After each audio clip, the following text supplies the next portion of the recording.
We've had some very interesting engagements today. I hope you've got a lot from this. Some very, very interesting people. And we end with another very, very interesting person, somebody I met today for the very first time on the phone. I'm meeting, this is Derek Blighe, by the way. Derek, you're very welcome. Thanks very much, Eddie. Thanks for having me on. Thanks for coming all the way from Cork. You're from Mallow originally, you were telling me. Yeah, Mallow man, originally living in Mitchelstown. So what I found fascinating about you, and that's what I wanted to talk to you about, because we're looking at the alternative to the kind of the melange that's there at the moment in the establishment, is that you've set up Ireland First as a political party. You've 800 members, which is some going. Yeah. They're subscribing members. And you polled 24,000 first preference votes in the European elections. And 25,000. 25. Yeah, but who's counting? Okay, and 38,000 overall when you allow for transfers. Yeah.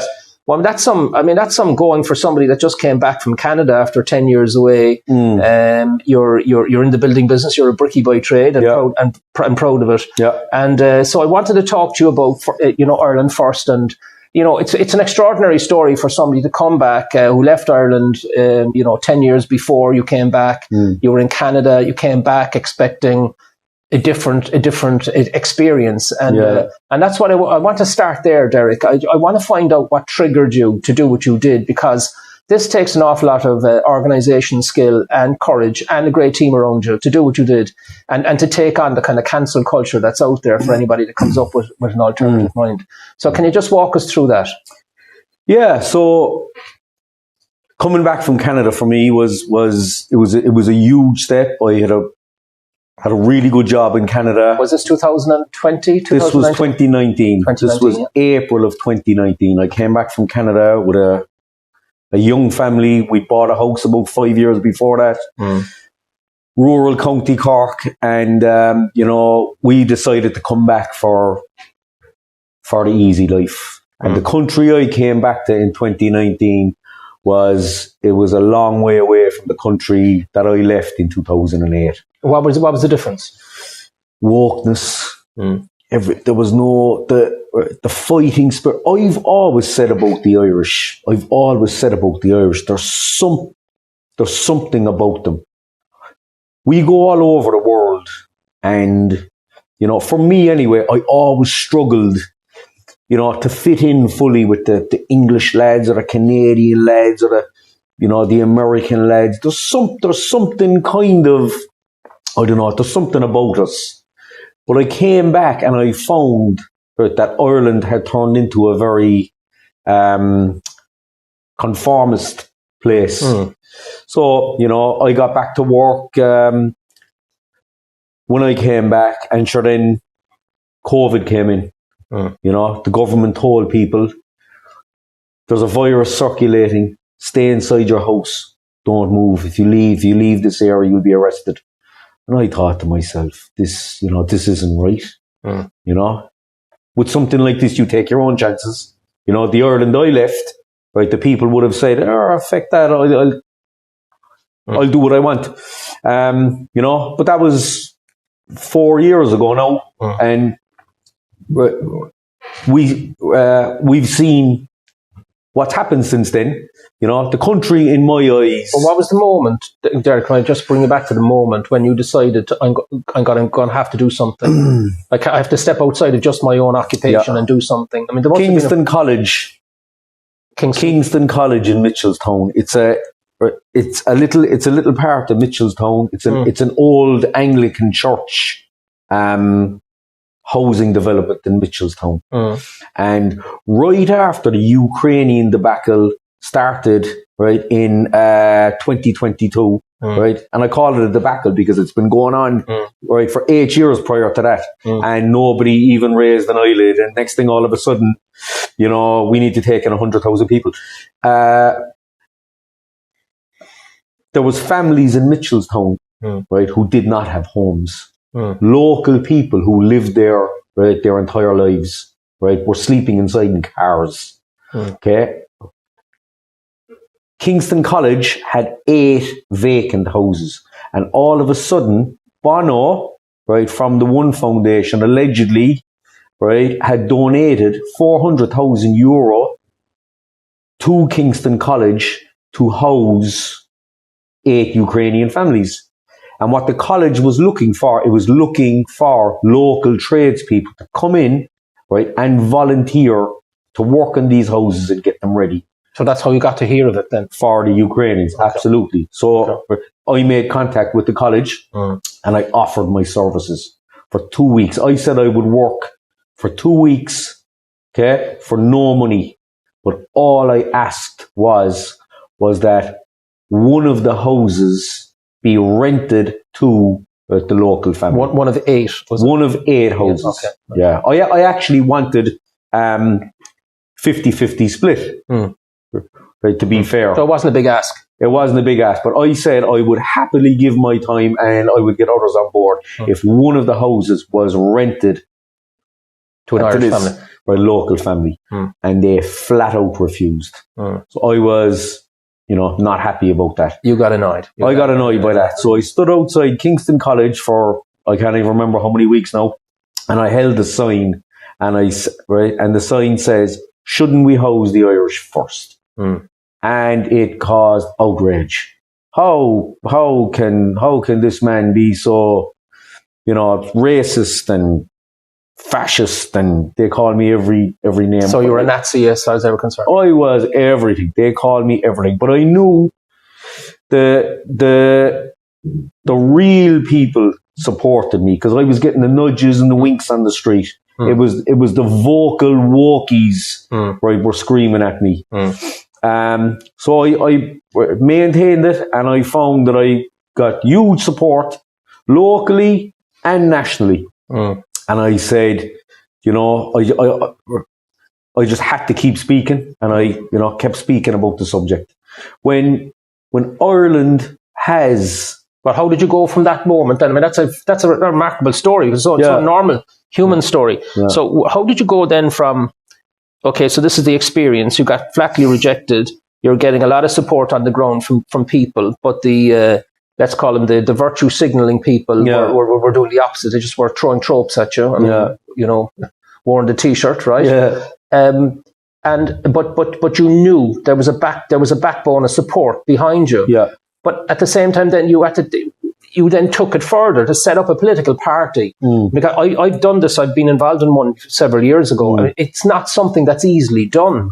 Can you just walk us through that? How you went from that moment in Mitchelstown to actually setting this thing up with 800 members nationally? It's and quite a big vote in the European elections. Yeah, that's an extraordinary leap in a very short period of time. Yeah, well, obviously in times like that, showing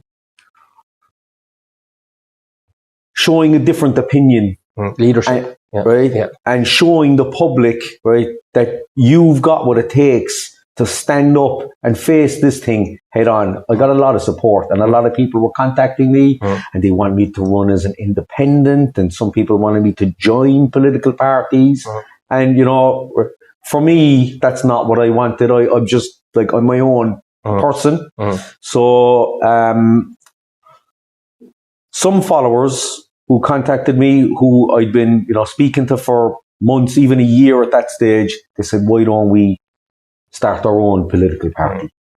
And we did, and so this was the forming then of an inner sanctum. Okay, that's it. Yeah. And between the jigs and the reels, I'm not going to bore the viewers. Right, with the workings of starting a political party. Yeah. But it's extremely tedious, as you know, hugely time consuming. The amount of meetings and Zoom calls and paperwork was phenomenal. But lo and behold, a few months later, we had a party registered. I believe it was in January of last year. Okay. And so you're a year and a half old. Yeah.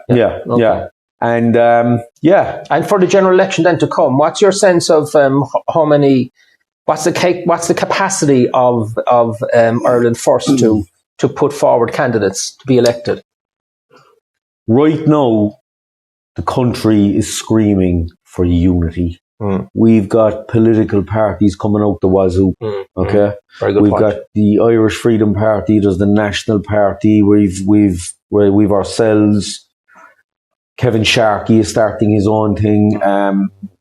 There's, we need to come together. So we have had right? Some high-level meetings, right?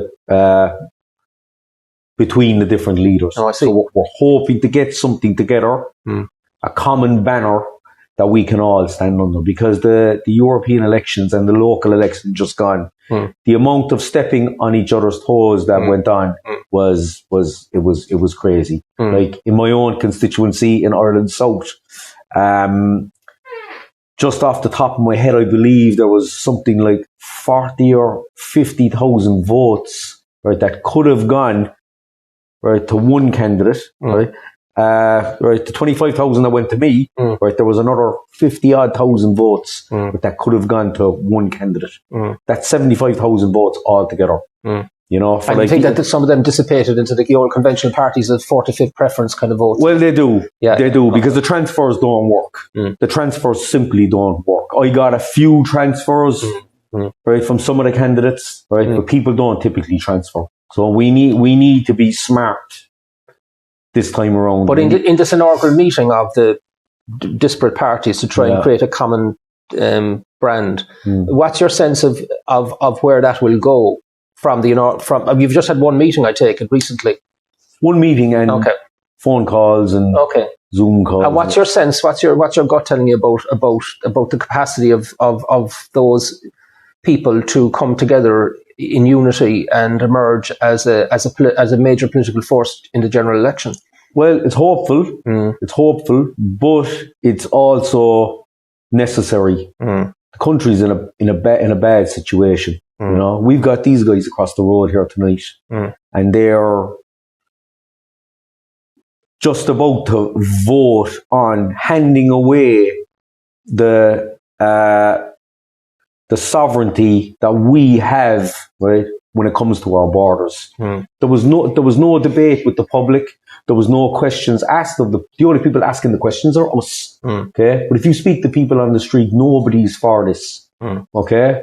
But these people are over in Leinster House tonight, and it looks like tomorrow night they will pass it. They've handed over control of our waters. Okay, they're in the process of destroying our farms. Okay, they're handing away our military neutrality. You know, our currency is gone. So everything is going up. Everything is going up. Yeah. Everything is going up, right? To a point where we might as well not even have elections in this country anymore. Because, you know, we've got a group of lads and ladies over there, right, who are taking orders from outside of the country. We run this country. This is our country. We elect these people, right, to represent us. And representing us is not what they're doing. And how do you account then for the abject silence of the mainstream media and journalism? I mean, how do you account for that?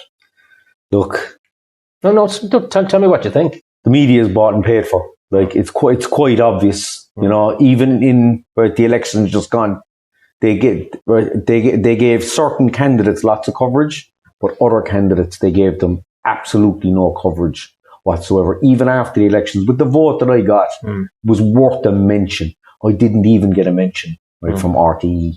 The only mention I get are hit pieces. You know, the only mentions that other candidates get is you know, defaming and slandering, and it's constant. So it's quite clear to me and many others that the media in this country are working hand in hand with a corrupt government, right? And they're doing it for money and power, right? And that's why we need a coherent and stable group of like-minded individuals who've got my children, your children, and the children of this country's future in mind. And we need to get smart about this. We really, really do. Okay. Well, Derek, all I can say to you, is it's an amazing story. It's a great story, but it's a very Irish story. It's like a migrant in reverse, if you know what I mean, because you came back into your own country and found that it had dramatically changed, and the whole virtue signalling agenda had been taken over. You have some considerable task ahead of you, but on the base of this short conversation we've had, you clearly have the energy to do it.